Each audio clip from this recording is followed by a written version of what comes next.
My name is Nat. I hope you're having a terrific day today, and for this video we're going to be doing my August wrap-up.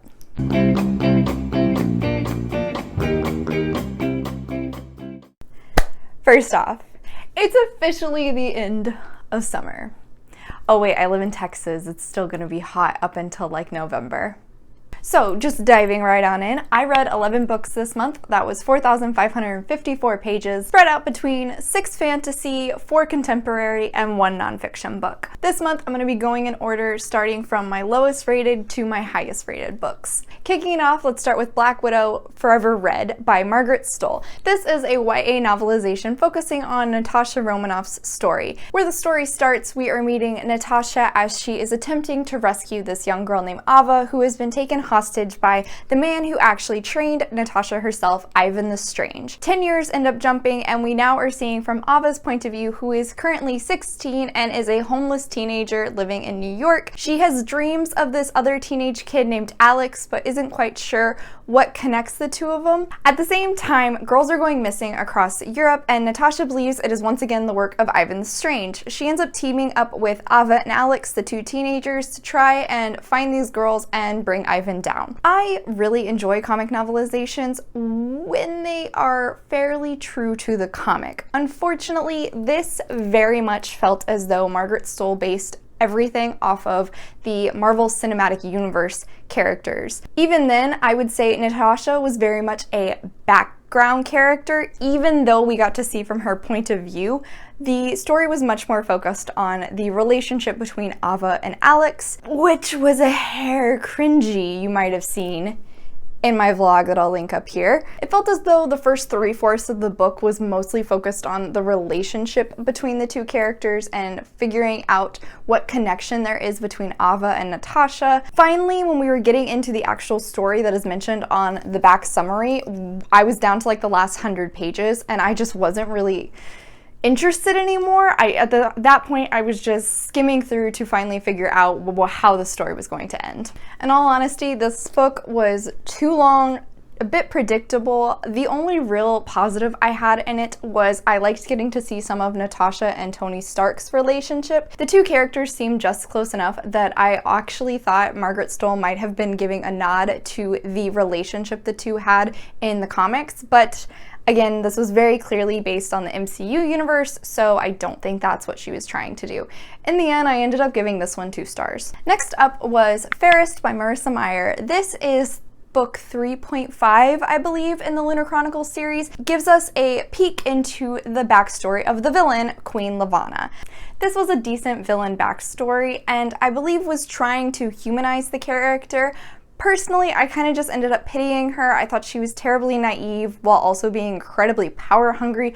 I honestly would have said she might be a narcissist if it weren't for the fact she was aware of her own flaws. I didn't really connect with any characters in this, but after reading Winter, the 4th book in this series, I do think this explained some extra backstories for other characters that we got to see in Winter, which I enjoyed. This book made me physically cringe and facepalm quite a few times. I'm not gonna lie, but I think that really just showcases how well Marissa Meyer writes that she actually made me physically react. I gave this book 3 stars. I think it added to the world and gave us some additional information about not only the queen, but also some additional characters we ended up meeting in the 4th book, which I really enjoyed. Next up is Dirty Girl, The State-Sanctioned Murder by Brothel Madam Shirley Finn by Juliet Wills. This is a nonfiction Australian true crime story that I'm pretty sure I heard about on My Favorite Murder. This story dives into the life of Shirley Finn, who was a known brothel madam in Western Australia, and her ultimate demise that has never been solved. Overall, I think this was a good introduction to the subgenre of Australian true crime.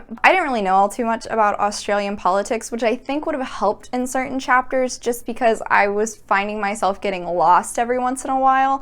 I do think there were some points where certain facts were kind of repeated just a few too many times, and a lot of characters were introduced, and when they would be, we would suddenly get a full backstory on each of them, which in some cases I felt was useful, but in others I didn't really think was needed.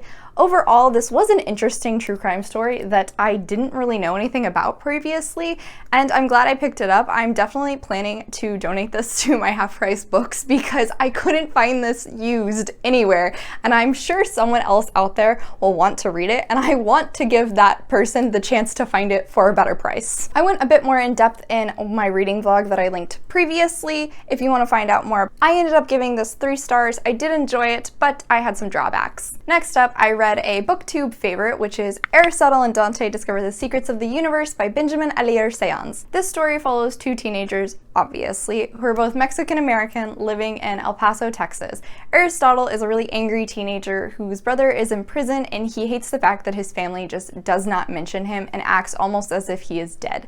Dante is kind of a snarky know-it-all and ends up forcing his friendship upon Aristotle. We then watch the friendship and relationship between these 2 boys develop as they slowly begin to accept themselves and learn more about life. This is a really cute book that I personally wish I would have read my sophomore year of high school, because I think my anger at that point would have helped me identify with Ari so much more. The friendship between the 2 boys was completely precious, and I loved watching it develop. Along with that, I really loved watching Ari slowly come to terms with himself and improve his relationship with his family. The writing in this was fairly simplistic across the board, and I think that was a bit of a drawback, but I did listen to this on audiobook and Lin-Manuel Miranda read for it, so naturally I was so hooked because his voice is just wonderful. I ended up giving this 3.5 stars. I did enjoy it, but I think if I read it when I was younger, I would have liked it a lot more. Favorite, which is Simo,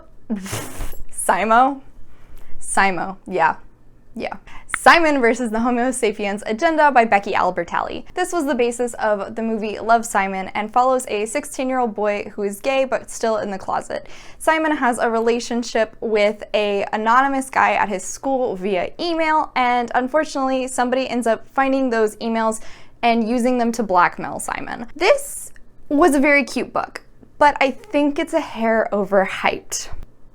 I'm sorry. While I appreciate that this book made it more popular and normalized gay characters in YA books, personally, I didn't have a connection to any of the characters. I thought they were all a bit stereotypical and super dramatic.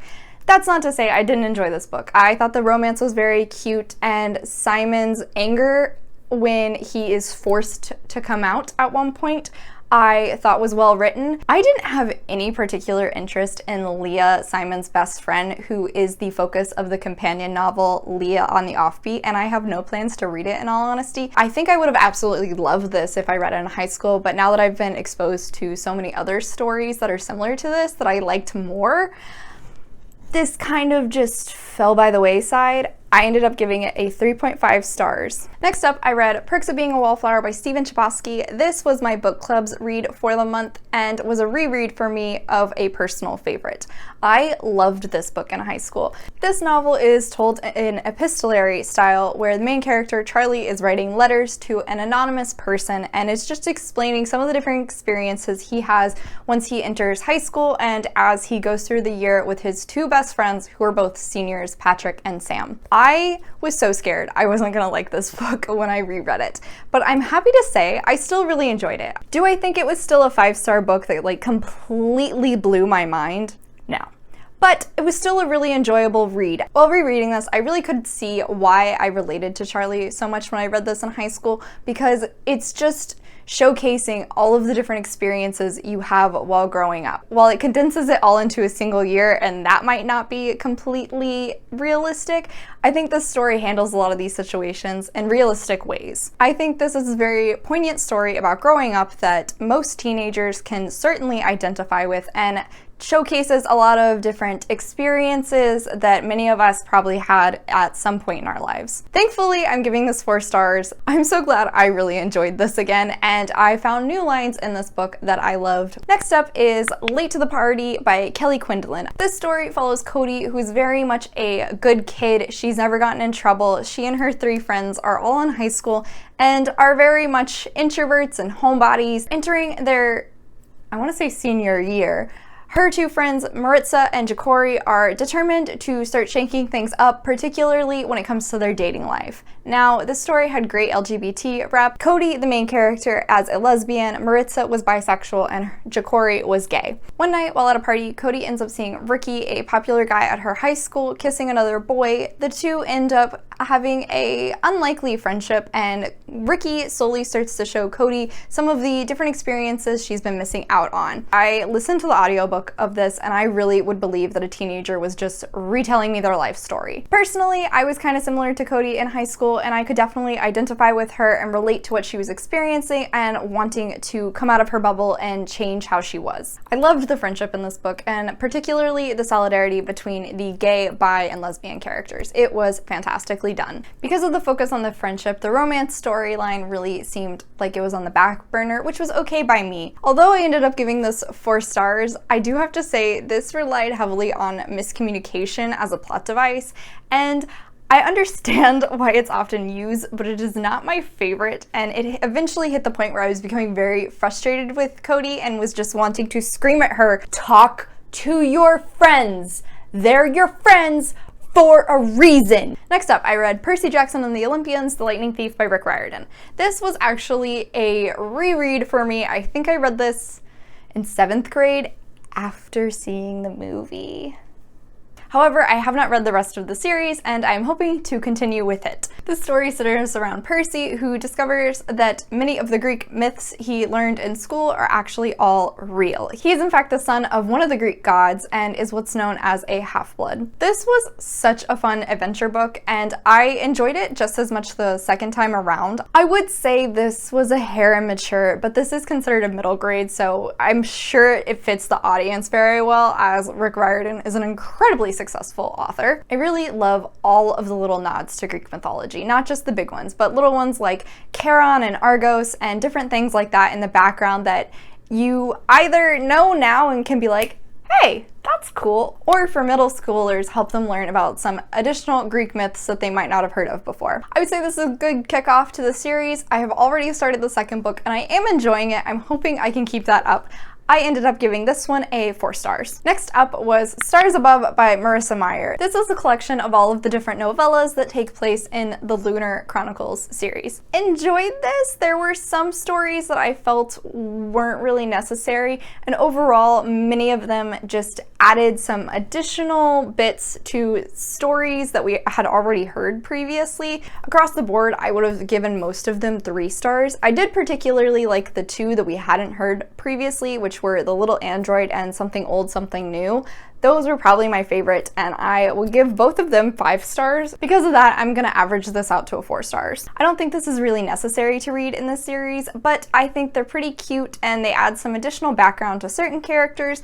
I did love the last one the most because it is after the events of winter, so we get to jump back in with the characters, and I really loved that. Next up is Cress by Marissa Meyer, which is the 3rd book in the Lunar Chronicles series and is a retelling of Rapunzel, Crescent Moon, a young shell girl who was stuck in a satellite and worked as Queen Levana's IT girl, I guess. This series just got better and better with each book, and I actually think that this one might have been my favorite retelling because it stayed surprisingly true to the Rapunzel story, but modernized it in such a cool and interesting way. With this one, we had such a wide span of characters, and I'm really appreciative of how well Marissa Meyer could interweave all of the stories together. But with that, I do think there were a few too many points of view, and by the end, it was becoming a bit confusing to keep them all straight. I ended up giving this one 4.5 stars. I really loved it. The last Lunar Chronicle book, I swear, is Winter by Marissa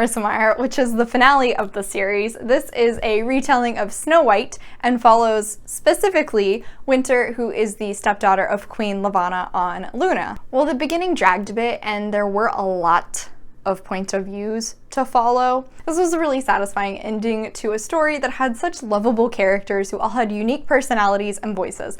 I thought Thorn was absolutely hilarious. Scarlet and Wolf were precious as can be. After reading the first book, I really was not expecting to love the series so much and for it to develop into what it did. I'm so impressed and can't wait to read some more of Marissa Meyer's work and gave this one a 4.5 stars. All right, y'all, we made it through August. Whew. Should I start doing a mid-month wrap-up and an end-of-month wrap-up? That sounds like a lot of work to break down. Nah. Okay, y'all, so let me know in the comments down below, what did you read this month? Have you read any of these books? What do you have to say about them? I want to hear it. Thank you so much for coming to my channel. I really appreciate it. Make sure to hit like and subscribe down below. I come out with videos on Monday and Friday, but until then, I hope you continue to have a terrific day. Bye.